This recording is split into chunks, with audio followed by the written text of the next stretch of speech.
sanesna berjalan salami simpuring jantan bupati sareng pak wakil bupati simpuring tarakantos ngahutang terus Pak Camat Pak Kades tarakantos ngahutang DBH tarakantos ngahutang siltap leres teu bager teu sok telat tara salami abdi bupati tapi tos bager teh kalau kesok diomongkeun wae bari jeung ulah dipepenak jeung warga masyarakat aneh-aneh ya tapi di dieu mah alhamdulillah Pak Kadesna bager pisan tepuk tangan kamu Pak Kades Pak Camatna oge bagur ya aya nu kitu padahal zaman abdi Bu siltap tara telat DBH dibayarkeun wae zaman kapungkur bupatina satajan abdi tapi kan ka ayeuna aya hutang keneh DBH 2 tahun hayang dibayarkeun ke bupati ayeuna sia teh teu boga ka era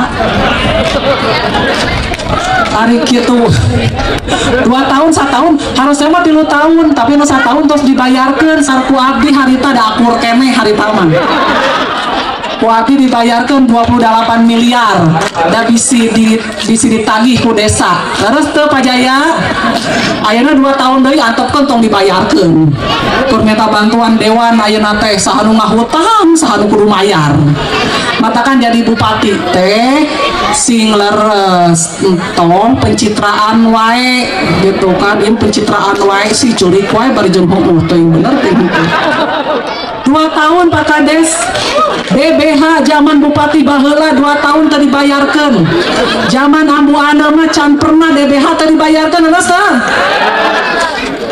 kan ayeuna hayang dibayarkeun cenah siapa lu gak akan aku bayarkan ya lu yang hutang gue yang bayar enak aja lu sorry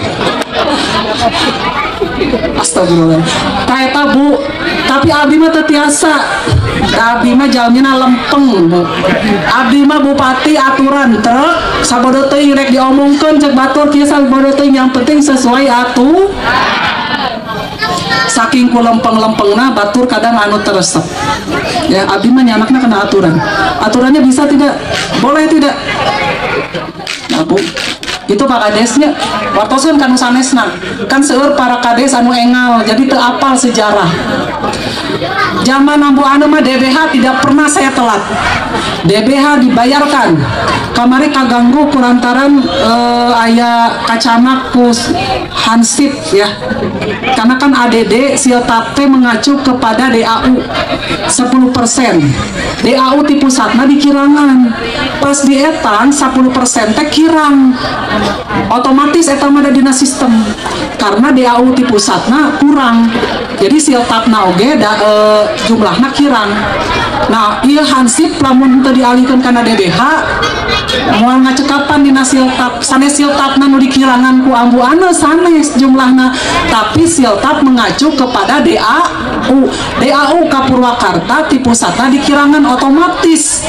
ya nilaina oge nominalna salamatkeun heula hansip bisi teu ieu protes secara aturan kita tidak salah tapi mungkin secara kalkulasi mengganggu DBH desa lamun dianggap kita mengganggu ku Bupati Purwakarta Anu Ratna Mustika tahun 2023 tos dianggarkeun tah ditambihan nanti di DBH tahun 2023 ya Pak Jaya padahal secara aturan tidak salah kita tapi tenanawan berapa kemarin kekurangannya kira langkung 7 miliar ya Pak ya 7 miliar jadi 2023 mah DBH teh ditambihan plus 7 miliar untuk honorarium hari ini ramai banyak pihak yang membicarakan bahwa saya adalah gubernur konten artinya bahwa saya hanya bekerja demi konten. Pertama ingin saya jelaskan, bekerja sebagai gubernur tentunya harus ada tujuan, visi dan misi. Tujuan, visi dan misi itu harus bisa disebarluaskan pada masyarakat. Termasuk kinerja gubernurnya harus diketahui oleh seluruh rakyat yang dipimpinnya. Dulu sebelum saya menjabat gubernur itu menggunakan anggaran negara yang ada di Dinas Informasi dan Komunikasi. Judul anggarannya adalah kerjasama media. Itu salah satunya. Dikit-dikit lain juga masih banyak kalau saya buka. Seluruh aset kekuasaan saya serahkan. Gak apa-apa saya leasing gak punya apa. Yang penting hidup saya tidak. Tak iya sosok pemimpin anu dirindukan ku masyarakat mah, anu siap ngorbankan harta pribadi nanya. Pokoknya mah Bapak Aing biarkan anjing menggonggong kapilah berlalu. Sehat-sehat Bapak Aing, pokoknya panjang umur, gede milik, semangat.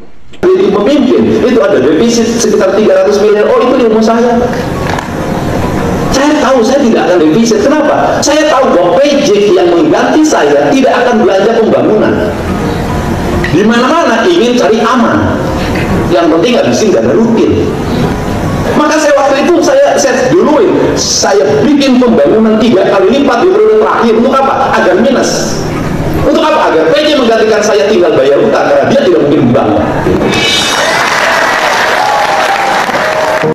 Jejak digital itu pedih, Jenderal. Itu dijalankan oleh saya waktu itu sebagai istri Kang Deddy Mulyadi, Bupati sebelumnya. Oh, siapa lu? Jadi memang saya didorong oleh suami saya. Assalamualaikum warahmatullahi wabarakatuh. Selamat sore, salam kopi tozi.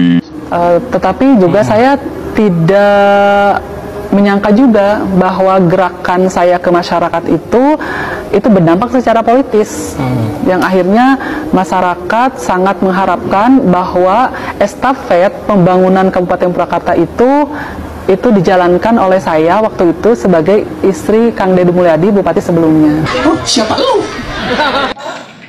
Seorang Ambu Ane sepertinya tidak mungkin menjadi bupati kalau bukan istrinya KDM. Itu banyak hal yang saya lakukan, terutama adalah interaksi saya dengan masyarakat Kabupaten Purwakarta. Jadi memang saya didorong oleh suami saya. Saya didorong untuk maju gitu ya. Dan alhamdulillah betul dalam perjalanan proses pilkada itu saya menjadi yang paling banyak kemudian perolehan suaranya. Matakan jadi bupati teh sing leres entong pencitraan wae. Kita tanyalah, tidak sedikit atau bahkan banyak, saya tidak berani menyebut mayoritas, yang memilih Ambu Ane saat itu pada dasarnya adalah pendukung Kang Deddy Mulyadi. Tidak usah diceritakan berapa modal suami untuk menjadikan seorang istri jadi atau terpilih menjadi bupati. Moral, material, tenaga, pikiran, jaringan, pertemanan, dan lain sebagainya, serta sesuatu yang ditanam dari jauh-jauh hari. Misalnya kebaikan, hubungan baik, terumbu-terumbu karang yang dibangun. Paham ya, terumbu karang itu maksudnya rekan-rekan, teman-teman, sahabat, siapapun yang pernah berinteraksi dan menganggap bahwa Kang Deddy orang yang baik. Assalamualaikum warahmatullahi wabarakatuh. Selamat sore, salam kopi tozi. Salam satu kopi, dari kopi kita berkawan. Ambu Ane siapanya Kang Deddy Mulyadi? Oh iya, salah nada ini. Ambu Ane siapanya Kang Deddy Mulyadi? Kok setega itu ya, Bang, ngobrolin KDM padahal belum resmi bercerai.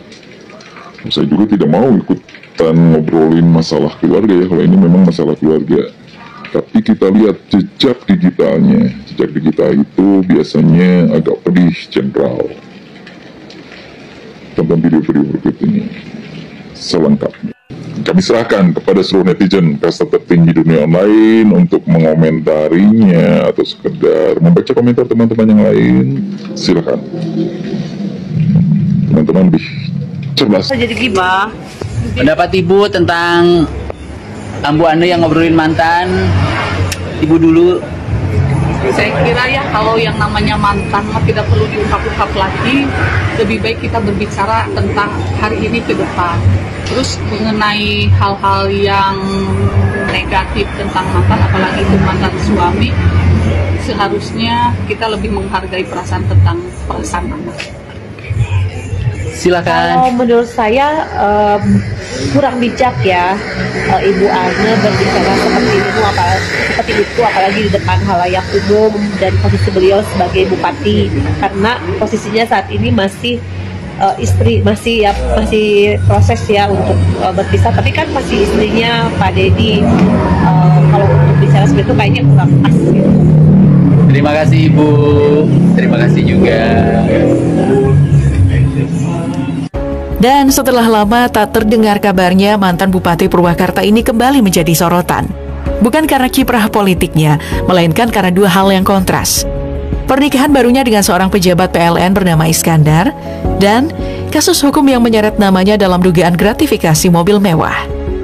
Iskandar, suami baru Anne, dikenal sebagai pejabat tinggi PLN yang bergelimang harta. Kehidupan rumah tangga mereka mulai mencuat ke publik, mengundang perbandingan warganet soal siapa yang lebih kaya, Iskandar atau Deddy Mulyadi.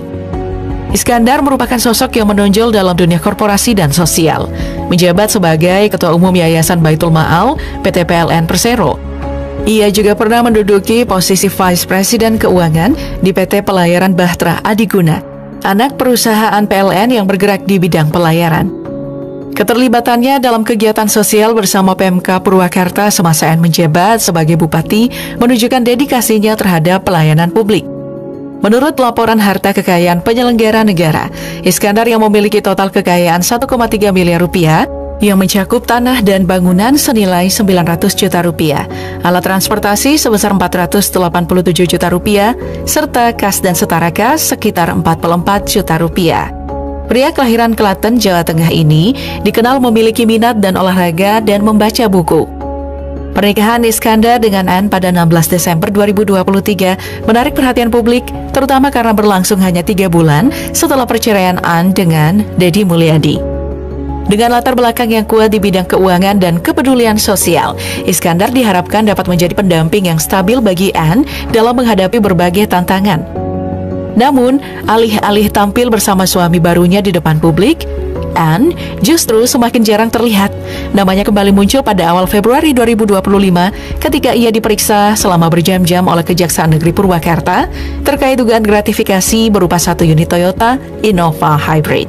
Mobil ini diduga diterima secara tidak sah saat Anne masih menjabat sebagai bupati. Proses hukum bermula dari laporan masyarakat di tahun 2023 dan kini telah naik ke tahap penyidikan. Setidaknya 22 saksi telah diperiksa, termasuk pejabat Pemkab, anggota DPRD, hingga sopir pribadi Anne. Meski belum ada tersangka, Kejari Purwakarta menyatakan indikasi perbuatan melawan hukum dalam kasus ini cukup kuat. Kemunculan kasus gratifikasi yang menjerat Anne Ratnamustika menjadi pukulan telak bagi karir politiknya. Di saat mantan suaminya Deddy Mulyadi justru semakin populer dan naik daun lewat gaya komunikasi yang jenaka dan belusukan merakyat, Anne justru tenggelam dalam skandal hukum dan sorotan gaya hidup elit. Pernikahannya dengan Iskandar, pejabat kaya dari PLN, malah menjadi bahan perbincangan publik, bukan sebagai momen bahagia, tetapi simbol pergeseran hidup dari panggung publik ke balik bayang-bayang kontroversi. Netizen ramai menyindir perbedaan nasib mereka. Deddy yang kini menyandang status duda justru menjadikannya bahan kelakar politik yang disukai masyarakat. Sekarang, musim duda memimpin Indonesia. Candanya di depan para pejabat yang mengundang tawa. Buat para netizen dimanapun berada yang dalam setiap waktu memberikan supporting pada saya untuk terus mengembangkan pikiran, gagasan, dan tindakan yang nyata, terukur, berdaya guna, dan berhasil guna bagi kepentingan bangsa, saya mengucapkan terima kasih ya. Tanpa Anda semua, saya bukan apa-apa.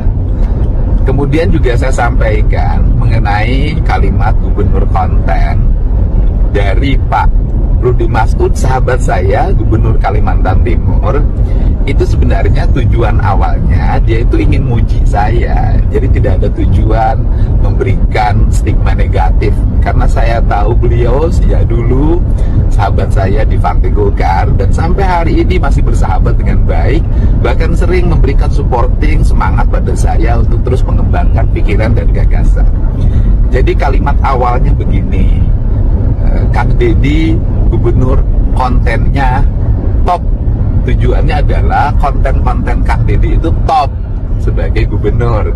Jadi bukan tujuannya menyatakan bahwa saya gubernur konten. Sebenarnya itu. Jadi sehingga waktu itu saya jawab, nggak apa-apa, saya jadi gubernur konten, tapi kontennya menurunkan biaya iklan dari 50 miliar ke 3 miliar. Dan saya sampaikan, biaya iklan 50 miliar, 3 miliar itu nggak ada kaitan dengan saya. Itu adalah kontrak kerjasama antara Dinas Informasi dan Komunikasi dengan kalangan media. Saya sendiri tidak menggunakan alokasi itu sama sekali. Nggak ada kaitannya alokasi itu dengan konten-konten yang saya miliki. Konten saya miliki mandiri, tidak menggunakan dana APBD. Sekali lagi mandiri, tidak menggunakan dana APBD. Dan hari ini bisa kalian bahagia. Saya ngasih bonus untuk petugas upacara dari Dodik ini 25 juta untuk dibawa pulang ke rumahnya masing-masing. Dapat uang saku, makannya enak, tidurnya nyenyak, berubah mental, bajunya bagus, pulang dapat bonus, gratis lagi.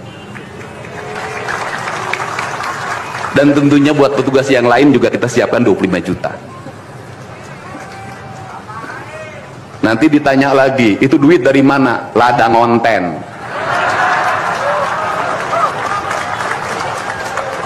Saya selalu ditanya, Pak Dedi duitnya dari mana ngonten? Habis itu dimasalahin lagi, gubernur konten. Lebih baik dari jadi gubernur konten, punya duit diberikan pada rakyat daripada gubernur molor. Bener nggak? Ya kan, daripada gubernur tidur, gubernur protokoler, gubernur ingin dihargai, gubernur menghabiskan anggaran jalan-jalan ke luar negeri, hayang ting ai. Kang Dedi masuk gorong-gorong, ya sebentar lagi akan saya naik ke pesawat. Jadi Indonesia ini perlu mental yang kuat kalau ingin melakukan perbaikan. Kenapa? Harus kuat menghadapi kaum nyinyir. Dan biarkan yang nyinyir suruh sakit hati selamanya, karena Jawa Barat akan terus mengalami peningkatan pembangunannya. Ini baru 3 bulan.